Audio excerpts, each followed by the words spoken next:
আসসালামু আলাইকুম বন্ধুরা, আজকে আমি বানিয়ে দেখাবো তোমাদেরকে গরুর মাংস দিয়ে গ্রিল। সো আমি 1 কেজি মতো গরুর মাংস নিয়ে নিয়েছি। তারপরে গরুর মাংসগুলোকে ছোট ছোট পিস করে নিয়ে ওগুলাকে আবার একটু থেতলো করে নিয়েছি। এতে মশলাও ভালো ঢুকবে আর গ্রিলটা ভালো সিদ্ধও হবে। তার জন্য আমি ছোট ছোট পিস করে এগুলাকে একটু থেতলো করে নিয়েছি, নরম করে নিচ্ছি। থেতলো করে নেওয়ার পরে এবার হলো মশলার পালা। ওই মাংসের ভিতরে আমি দিয়ে দেবো গোটা গরম মশলা গুঁড়া। গরম মশলা গুঁড়া দেওয়ার পরে আমি এর ভিতরে দিয়ে দেব মরিচের গুঁড়া দেওয়ার পরে তারপরে দিব গরুর মাংসের বারবিকিউ মশলা, তারপরে দেবো একটু চাট মশলা,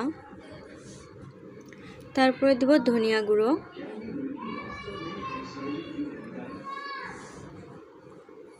তারপরে দেবো স্বাদ মতো লবণ, তারপরে দিয়ে দেবো টক দই। টক দইটা ডেফিনেটলি দেওয়াই লাগবে, নয়তো টেস্ট আসবে না। তারপর দিব আদা রসুন বাটা, তারপরে দিয়ে দেব সামান্য কিছুটা কেওড়ার জল,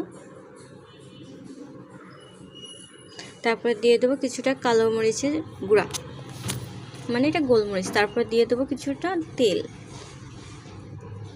যেহেতু আমি বারবিকিউর ভিতরে বেশি তেল ইউজ করব না, তাই আগে থেকে কিছুটা তেল দিয়ে আমি সবগুলোকে একসাথে মিক্স করে নিব।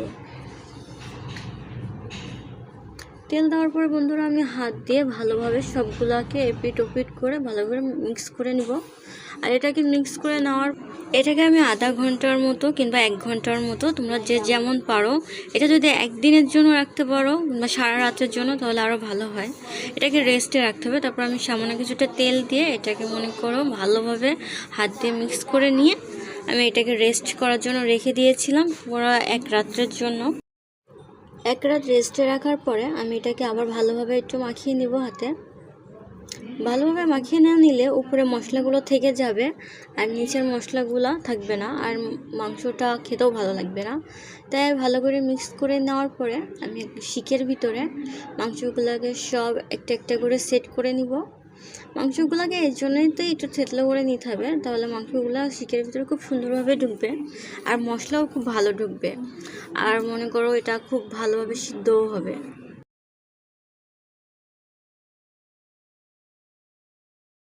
তারপরে হাত দিয়ে একটু চেপে চেপে দিলে দেখতে খুব সুন্দর লাগবে।